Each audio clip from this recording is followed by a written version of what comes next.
एक समय की बात है। किसी नगरी में एक गरीब किसान रहा करता था। उसका एक युवा पुत्र भी था, लेकिन वह बहुत ही आलसी था। वह किसी भी कार्य को पूरा नहीं करता था। किसान अपने पुत्र की इन हरकतों से बहुत परेशान रहता। उसका पुत्र कभी कुछ नहीं करता था। जब भी वह किसान अपने पुत्र से किसी कार्य को करने के लिए कहता, तो वह पुत्र बस यही कहता, क्या करूं, मेरा किसी काम में मन ही नहीं लगता, और जब मेरा मन ही नहीं लगता तो मैं किसी भी कार्य को कैसे पूरा करूं। एक दिन काफी तंग आकर किसान ने अपने पुत्र को खेती में लगा दिया, लेकिन उस पुत्र ने अपनी उन्हीं आदतों के अनुसार पूरी फसल खराब कर दी।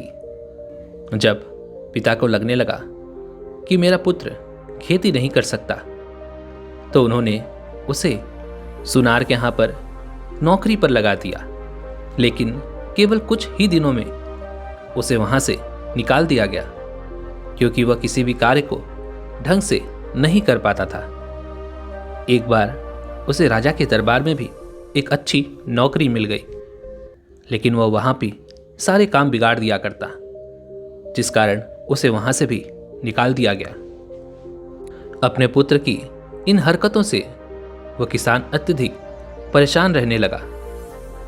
उसे कुछ समझ नहीं आ रहा था कि वह क्या करे। एक दिन वह सर पर हाथ रखकर यूं ही बैठा हुआ था। तभी उसका पुत्र वहां पर आया। किसान ने अपने पुत्र को एक कार्य सौंपा, लेकिन तभी उसका पुत्र किसान से कहता है, मैं क्या करूं, मेरा मन किसी काम में नहीं लगता। यदि मेरा मन किसी काम में लगने लग जाए तो मैं अवश्य ही काम करूंगा। इसलिए पहले मेरे मन का कोई उपाय कीजिए, जिससे मेरा मन सभी कामों में लगने लगे। यह सब सुनकर किसान और भी ज्यादा परेशान हो गया। उसे अब कोई रास्ता नजर नहीं आ रहा था। तभी पास ही के एक व्यक्ति ने उसे एक सलाह दी और कहा, तुम अपने पुत्र की शादी कर दो। जब उस पर जिम्मेदारियां आएंगी तो वह खुद ही कार्य करने लग जाएगा, और फिर उसे कभी ये कहने का बहाना नहीं मिलेगा कि मेरा मन किसी कार्य में लगता ही नहीं। उस किसान को उस व्यक्ति की यह बात जच गई। उसने अपने पुत्र से कहा, बेटा, अब तुम बड़े हो चुके हो और अब तुम शादी के लायक भी हो चुके हो। मैं तुम्हारी शादी करवाना चाहता हूं, लेकिन उसके लिए तुम्हें कुछ कार्य भी करना होगा, क्योंकि जब लड़की वाले मुझसे ये पूछेंगे कि तुम्हारा बेटा क्या करता है, तो मैं उनसे क्या कहूंगा। यह बात सुनकर वह लड़का अत्यधिक प्रसन्न हो गया। उसने कहा, पिताजी, आप चिंता ना करें, मैं कल से ही कोई ना कोई काम अवश्य पकड़ लूंगा। अगले ही दिन वह सुबह सुबह सुनार के पास चला गया और वहां पर जाकर उसे नौकरी भी मिल गई।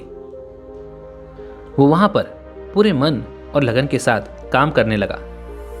इस बार वह अपना काम सही ढंग से कर रहा था। वह किसान भी अपने पुत्र को इस तरह से काम करता हुआ देख अत्यधिक प्रसन्न थे। उन्होंने अपने पुत्र के लिए लड़की ढूंढी और उसका विवाह धूमधाम से करवाया। शादी के कुछ दिनों बाद तक वह लड़का दुकान पर काम करता रहा। फिर अचानक उसने वहां से काम छोड़ दिया। पिता ने जब उससे कहा कि आखिर तुमने वहां से काम क्यों छोड़ दिया, काम तो बहुत अच्छा था और तुम काफी मेहनत और लगन के साथ वहां काम भी कर रहे थे, तो फिर ऐसा क्या हुआ। तभी वह लड़का अपने पिता किसान से कहता है, क्या करूं पिताजी, मेरा मन तो उस काम में लग ही नहीं रहा था, तो फिर भला मैं उस काम को कैसे करता। वैसे भी आपने तो कहा था कि यदि मुझे शादी करनी है तो मुझे कुछ काम करना होगा, इसलिए मैं वहां पर काम कर रहा था, लेकिन अब तो मेरी शादी भी हो गई है। अब मैं वहां पर भला क्यों काम करूं जब मेरा मन वहां पर लगता ही नहीं। अपने पुत्र की यह बात सुनकर किसान अंदर से पूरी तरह से टूट गया। उसे अब कोई रास्ता नजर नहीं आ रहा था। वह पहले ही अपने पुत्र की सारी जिम्मेदारियां संभाल रहा था, अब उसके ऊपर उसकी बहू की भी जिम्मेदारी थी। वह किसान यह चाहता था कि मरने से पहले उसका पुत्र कुछ बन जाए, कुछ ऐसा कार्य करने लगे जिससे उसका भविष्य सुधर जाए। लेकिन किसान का पुत्र तो केवल एक ही रट में लगा हुआ था कि उसका मन किसी भी कार्य में लगता ही नहीं, तो वह क्या करे। किसान अत्यधिक परेशान था, वो काफी चिंतित था। उसने अपनी यह व्यथा अपने एक मित्र को बताई। उस मित्र ने किसान की सारी बातें सुनी और उसने बताया कि मित्र, यदि तुम अपनी इस समस्या का समाधान चाहते हो तो पास ही के जंगल में एक गुरु रहते हैं, तुम उनके पास जाओ, वो तुम्हारी इस समस्या का समाधान अवश्य करेंगे। किसान अपने मित्र की इस बात को सुनकर एक बार फिर से प्रसन्न हो गया। उसने सोचा कि आखिर वैसे भी मेरे पास और कोई रास्ता नहीं बचा, तो क्यों ना मैं एक बार उन गुरुवर के पास भी जाकर देख लेता हूं। शायद कोई ऐसा रास्ता निकल आए जिससे मेरा पुत्र सुधर जाए और वह अपने पैरों पर खड़ा हो जाए।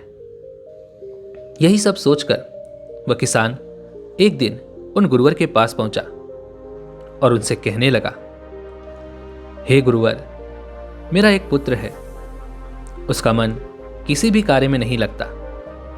मैं चाहता हूं कि कम से कम वह इतना काम तो कर ले, अपना परिवार संभाल सके, अपने परिवार का पालन पोषण कर सके, अपनी आने वाली जिंदगी को खुशहाल बना सके और मैं भी अपनी जिम्मेदारियों से मुक्त हो सकूं। उन गुरुवर ने उस किसान को ध्यान से देखा और फिर उस किसान से कहते हैं, बेटा, क्या तुमने मुझे नहीं पहचाना? लेकिन मैं तुम्हें अच्छी तरह से जानता हूं। तुम अपने पुत्र को मेरे पास भेज दो, उसके बाद जो कुछ करना है वह सब मैं देख लूंगा। किसान ने उन गुरुवर के कहे अनुसार अपने पुत्र को उन गुरुवर के पास भेज दिया ताकि वह उस आश्रम में रह सके, वहां पर कुछ कार्य सीख सके और अपने पैरों पर खड़ा हो सके। लेकिन जैसा कि किसान ने सोचा था वैसा कुछ नहीं हुआ। किसान का वह पुत्र आश्रम में भी कुछ नहीं करता था। वह दिन भर केवल बैठा रहता, लेटा रहता और सपने देखा करता। जब भी वह गुरुवर उसे कोई कार्य करने को कहते तो वह कहता, हे गुरुवर, मुझे कोई ऐसा मंत्र दे दीजिए जिससे मेरा मन हर कार्य में लगने लगे, नहीं तो मैं ऐसे कुछ नहीं कर पाऊंगा, क्योंकि मैं क्या करूं, मेरा मन किसी कार्य में लगता ही नहीं। ऐसे ही करते करते कई दिन बीत गए, लेकिन उसने वहां पर एक भी कार्य नहीं किया।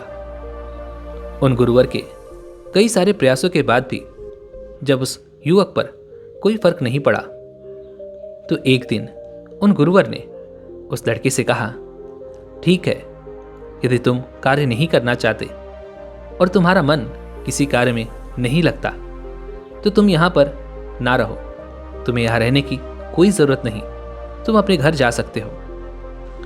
वह लड़का खुशी खुशी अपने घर पहुंचा, लेकिन जब उसने घर में देखा तो वहां कोई नहीं था। ना तो उसके पिता वहां थे और ना ही उसकी पत्नी। जब उसने आस पड़ोस के लोगों से बात की और यह पता करने की कोशिश की, तब उसे पता चला कि उसकी पत्नी को उसके माता पिता उसके घर ले गए।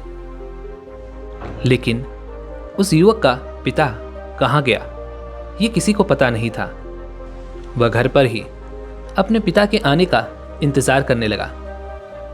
जैसे तैसे उसने एक दिन तो काट लिया, लेकिन भूख के मारे उसका बुरा हाल हो रहा था। घर में अनाज तो था, लेकिन उसे पकाने वाला वहां पर कोई नहीं था। अभी तक तो उसके पिता ही उसके लिए भोजन बनाया करते थे। लेकिन उस युवक का मन तो खाना पकाने में भी नहीं लगता था। वह इसी तरह से इंतजार कर रहा था कि उसके पिता आएंगे और उसके लिए भोजन पकाएंगे, तब वह उन भोजन को चाव से खाएगा। और वह इसी इंतजार में बैठा था। लेकिन अगले दिन शाम तक भी जब उसके पिता नहीं लौटे तो वह परेशान हो गया। भूख के मारे उसका बुरा हाल हो गया। अब उसकी भूख उससे बर्दाश्त नहीं हो रही थी। वह उठा और उसने खुद ही भोजन पकाया। कच्ची पक्की जो भी रोटियां वह बना सकता था उसने बना ली। जैसा भोजन वह बना सकता था उसने बना लिया। हालांकि भोजन में कोई स्वाद नहीं था, फिर भी भूख के कारण उसने वही खाना खाया क्योंकि उसे जोरों की भूख लगी थी। उसने सोचा, यदि ऐसा ही चलता रहा तो मैं अपना पेट कैसे भरूंगा? ऐसे तो काम नहीं चल सकता। आखिर मुझे रोज रोज खाना बनाना पड़ेगा और ये अच्छी बात नहीं। वह तुरंत ही उठा और अपने पत्नी के घर चला गया। वहां जाकर वह उसे वापस चलने के लिए कहने लगा, लेकिन उसकी पत्नी ने कहा, नहीं, मैं वापस नहीं जाऊंगी जब तक कि तुम्हारे पिताजी वापस नहीं आ जाते। काफी मिन्नतों और काफी प्रयासों के बाद जब उसकी पत्नी ने घर आने से इनकार कर दिया तो वह निराश होकर वापस घर की ओर लौट आया। वह अपने उन गुरुवर के पास पहुंचा और उन गुरुवर से कहने लगा, हे गुरुवर, मेरे पिताजी कहाँ चले गए? किसी को कुछ नहीं पता, कोई बता भी नहीं रहा कि वह कहाँ गए हैं। मैं अत्यधिक परेशान हूं, आखिर वह कहाँ चले गए? तभी वह गुरुवर कहते हैं, बेटा, मैं जानता हूं तुम्हारे पिता कहाँ हैं, लेकिन मैं तुम्हें अभी नहीं बता सकता। लेकिन यदि तुम काम में मन लगाओ और जब तुम कोई कार्य अच्छी तरह से करने लग जाओगे तो शायद तुम्हारे पिता वापस लौट आएं। इतना सुनकर वह वापस अपने घर की ओर लौट गया। उसे समझ नहीं आ रहा था कि वह क्या करे। जब भी वह किसी से कार्य मांगता तो कोई भी उसे काम नहीं देता, क्योंकि हर कोई ये जानता था कि यह कार्य नहीं करता और कामों को बीच में छोड़कर ही भाग जाता है। इसलिए किसी ने भी उसे काम नहीं दिया। उसके घर में रखा भोजन भी अब धीरे धीरे समाप्त हो रहा था। कुछ दिन तो ऐसे ही बीत गए, लेकिन उसे कोई कार्य नहीं मिला।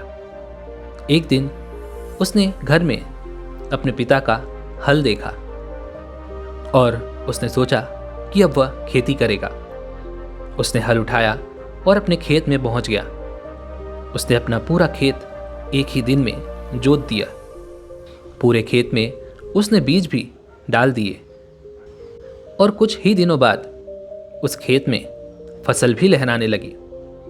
हालांकि यह उस युवक की पहली फसल थी और यह उतनी अच्छी भी नहीं हुई थी, लेकिन उसे देखकर वह युवक अत्यधिक प्रसन्न था, क्योंकि उसने पहली बार मेहनत की थी और मेहनत करके अनाज उगाया था।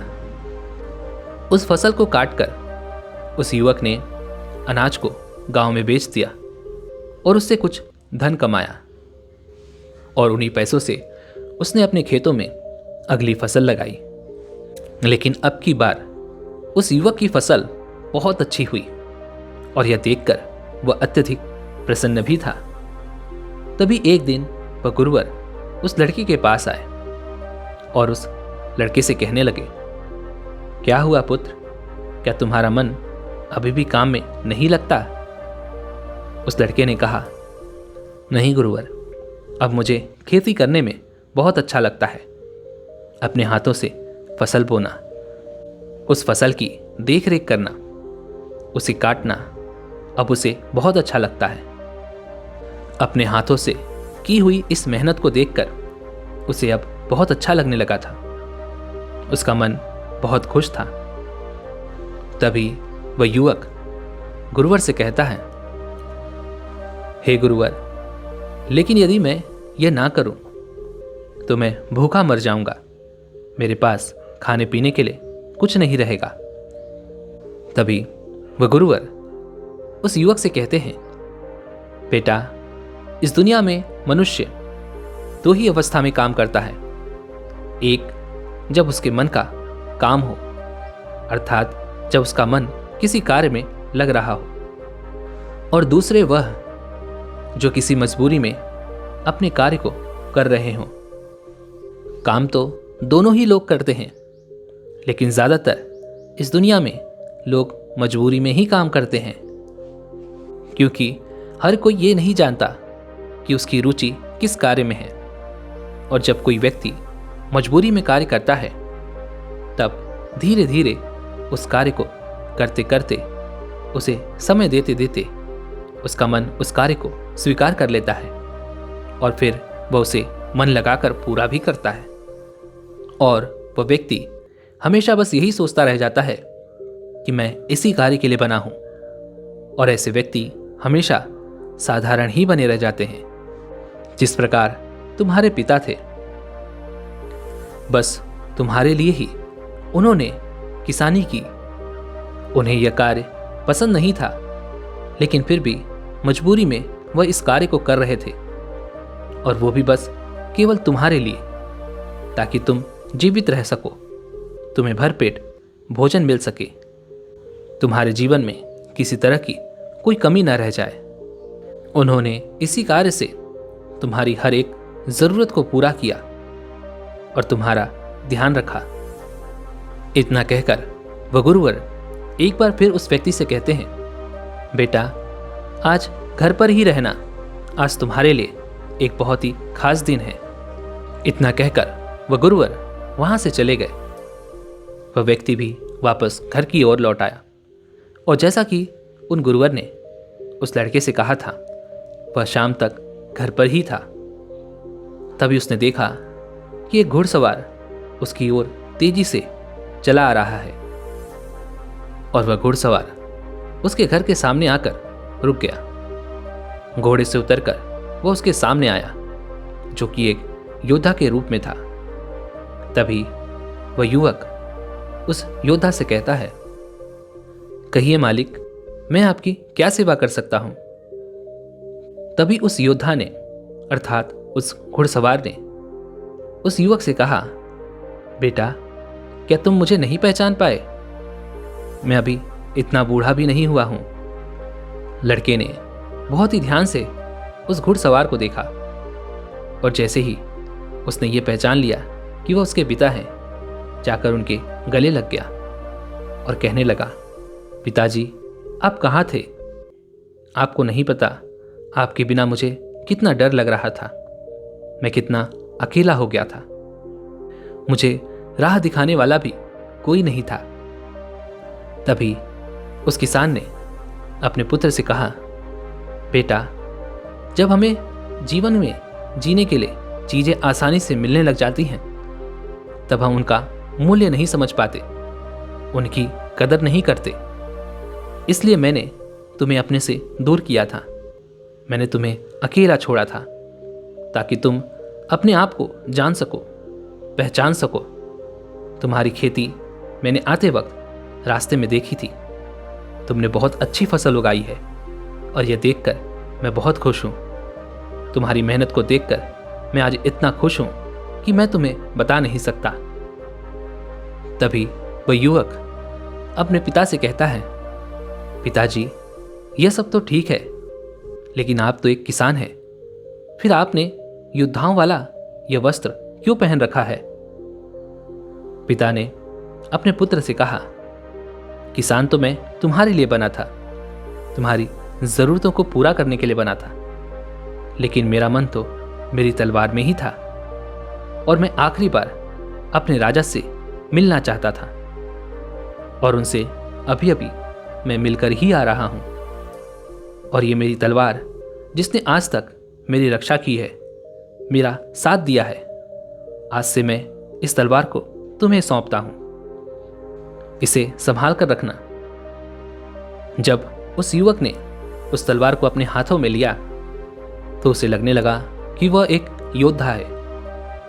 उसने अपने पिता से कहा, पिताजी, क्या आप मुझे तलवारबाजी सिखा सकते हैं? इस पर उस किसान ने कहा, हाँ जरूर। उसके बाद किसान ने अपने पुत्र को रोज तलवारबाजी सिखानी शुरू की और वह लड़का धीरे धीरे बहुत ही जल्द एक तलवारबाज बन गया। वह इतना तेज तर्रार था कि उसके सामने उसके पिता भी नहीं टिक पा रहे थे। एक दिन वह अपने पिता का घोड़ा लेकर राज दरबार पहुंचा और उसने राजा से कहा, हे राजन, आपकी पूरी सेना में ऐसा कोई नहीं जो मुझे तलवारबाजी में हरा सके। मैं आपको और आपकी सेना को चुनौती देता हूं। यह बात सुनकर वह राजा उस युवक से कहता है, पुत्र, तुम्हें अपनी तलवारबाजी पर इतना अहंकार है, अपनी जान जोखिम में क्यों डालते हो? चले जाओ, अन्यथा मारे जाओगे। तभी वह युवक राजा से कहता है, हे राजन, इस दुनिया में सबकी जान जोखिम में ही है, बस फर्क इतना है कि किसी को वह दिखाई नहीं पड़ती। लेकिन क्या आप मेरी इस चुनौती को स्वीकार करते हैं या नहीं? भरे राज दरबार में राजा को उसने ललकार दिया। राजा ने एक एक करके अपने सबसे सर्वश्रेष्ठ तलवारबाजों को उस लड़के के सामने कर दिया। लेकिन आश्चर्य की बात यह थी कि कोई भी उस लड़के का मुकाबला करने में सक्षम नहीं था। सभी तलवारबाज उससे आसानी से हार जा रहे थे। राजा ने भी ऐसा पहली बार देखा। राजा को यह यकीन नहीं हो रहा था कि उसके राज्य के सर्वश्रेष्ठ तलवारबाज भी उस युवक को हरा नहीं पा रहे थे। राजा उस युवक के सामने नतमस्तक हो गया। राजा ने कहा, बेटा, भले ही तुम छोटी उम्र के हो, लेकिन तुम सा योद्धा आज तक मैंने नहीं देखा। तुम कौन हो और तुमने इतनी अच्छी तलवारबाजी कहां से सीखी? इसका जवाब देते हुए वह लड़का राजा से कहता है, हे राजन, आपकी सेना में जो भी योद्धा हैं, इनमें से ज्यादातर योद्धा मजबूरी में बने हैं और लगातार योद्धा का किरदार कर रहे हैं, जिस कारण वह अपने आप को एक योद्धा समझने लगे हैं। लेकिन वास्तविकता तो यही है कि यह आधे योद्धा हैं, क्योंकि इनका मन उस कार्य में नहीं लगता। उनका मन और शरीर एक साथ नहीं है। लेकिन जब मन और आपका शरीर एक साथ होता है तो आपके पास असीम शक्तियां होती हैं। ठीक जिस प्रकार मेरा मन और मेरा शरीर एक साथ है, जिस कारण मैं अपने आप को पहचानता हूं कि मैं एक योद्धा हूं। इसलिए मैं वही हूं जो मैं हो सकता हूं, एक योद्धा। राजा उस युवक की बातों से अत्यधिक प्रसन्न हुए और उन्होंने उस युवक से कहा, बहुत खूब, हमें तुम्हारे जैसे ही योद्धा की तलाश थी। यदि तुम हमारे संरक्षक बन जाओ तो मैं तुम्हें मुंह मांगी कीमत दूंगा। लड़का तुरंत ही उन राजा के सामने नतमस्तक हो गया और राजा से कहने लगा, हे महाराज, आप उदार हैं, आपका बहुत बहुत धन्यवाद, पर मेरा मन किसी नौकरी में नहीं लगता, और जब मेरा मन किसी नौकरी में लगता ही नहीं तो मैं आपका अंगरक्षक कैसे बन सकता हूं? मुझे क्षमा करें। यह कहकर वह लड़का वापस अपने घर की ओर लौट आया और अपने खेतों में मन लगाकर काम करने लगा। अपनी पत्नी को भी उसने मायके से घर लाया। अब वह लड़का अपने पिता के साथ खेतों में खूब मेहनत करता और अपने खेतों में उसने एक नई जान डाल दी थी। अब आपके मन में यह सवाल होगा कि उस लड़के को जब अपने मन का काम मिल रहा था तो उसने आखिर उसे क्यों छोड़ दिया और उस काम की ओर क्यों लौट आया जिसमें उसका मन ही नहीं लगता था? तो इसका बड़ा ही सीधा और सरल जवाब है, हम सभी की काबिलियत कुछ अलग होती है। हम सभी के भीतर कुछ खास होता है जिसे हम पहचान नहीं पाते, जिस कारण हम जिस कार्य को भी करते हैं उसमें हम अधूरे ही रहते हैं। लेकिन जो अपने आप को पहचान जाता है, अपने हुनर को समझ पाता है, वही अपनी मंजिल पर पहुंच पाता है, वह उन ऊंचाइयों को हासिल कर पाता है। लेकिन एक अच्छा योद्धा होना, इसका अर्थ ये नहीं कि वह राजा के यहाँ पर नौकरी कर ले, या फिर एक अच्छा गायक होने का मतलब यह नहीं कि वह कोई बड़े समारोह में ही गाए। अच्छा चित्रकार होने का अर्थ यह नहीं कि वह बड़े बड़े लोगों के लिए ही चित्र बनाए। बस अपने आप को जानना जरूरी होता है, अपने आप को पहचानना जरूरी होता है। तभी आपका मन और आपका शरीर एक साथ हो पाते हैं, और तभी आप अपने जीवन में कुछ करने के लिए सक्षम हो पाते हैं। हम सभी अपने इस जीवन में एक योद्धा ही हैं। बस फर्क इतना है कि हम में से कुछ लोग अपनी शक्तियों को पहचानते हैं, अपने आप को जानते हैं, और कुछ लोग अभी तक अपने आप को पहचान नहीं सके। दोस्तों, उम्मीद है कि आपने आज की इस वीडियो से ज़रूर कुछ न कुछ सीखा होगा।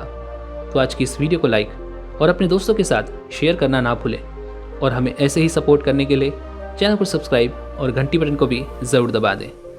तो चलिए मिलते हैं ऐसी एक और वीडियो में, तब तक के लिए अपना ख्याल रखें। धन्यवाद।